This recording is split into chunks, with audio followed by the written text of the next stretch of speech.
If France sneeze rest of the Europe catches cold. ये statement कहा था Austrian chancellor Duke Metternich ने। क्या मतलब था इसका कि अगर फ्रांस छींक मारता है तो पूरे यूरोप को क्या हो जाता है, कोल्ड हो जाता है, यानी कि जुकाम लग जाता है। तो क्या मतलब ये था कि फ्रांस जो सबसे पहले लिबरल मूवमेंट स्टार्ट हुए थे, रेवोल्यूशंस स्टार्ट हुए थे, वो फ्रांस में थे मोनार्की को ओवरथ्रो करने के लिए।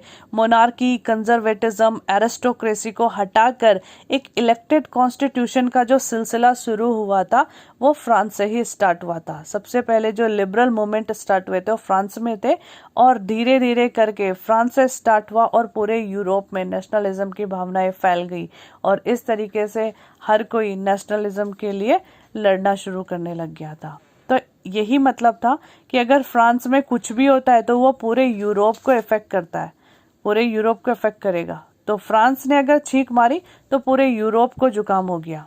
तो ये कहना चाहते थे ड्यूक मेटरनिक।